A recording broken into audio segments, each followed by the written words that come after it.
My name's Sally Potter, and I made a film called Orlando, and I'm here to unbox, debox, remove the covering of, so that I can see inside this creature in 4K limited edition. Very, very exciting moment for me. So I'm now going to remove the plastic, it is plastic,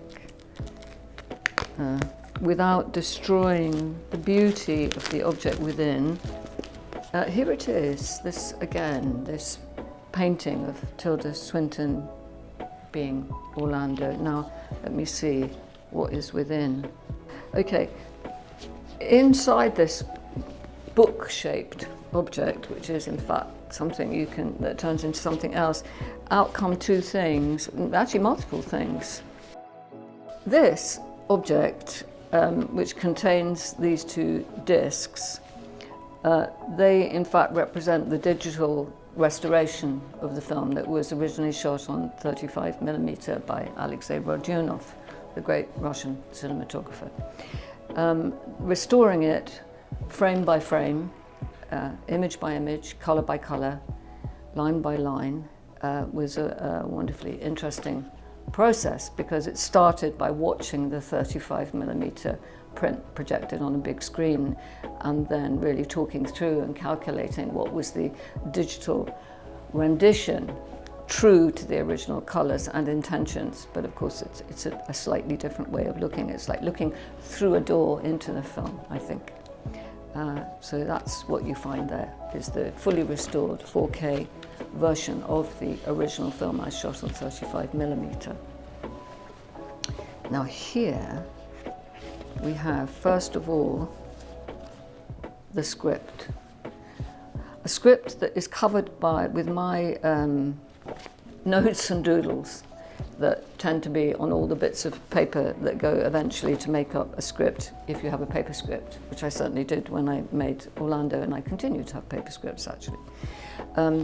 So it's a working script. It's what happens while you're shooting, and things happen. You make different decisions. You decide to cut certain things or change them because of the weather or whatever it may be.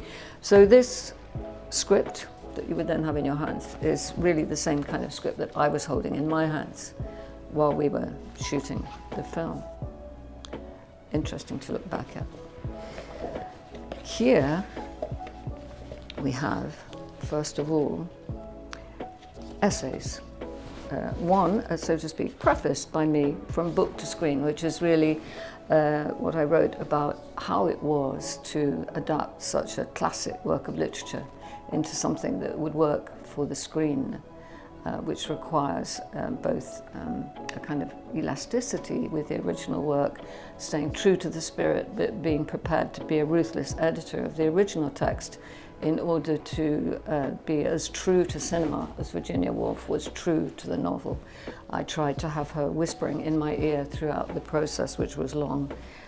Anyway, you've got that preface by me, and then you have photographs that I took while I was developing the film, when I went, that I took of Tilda Swinton while I was trying to persuade people that this was a film that was going to work.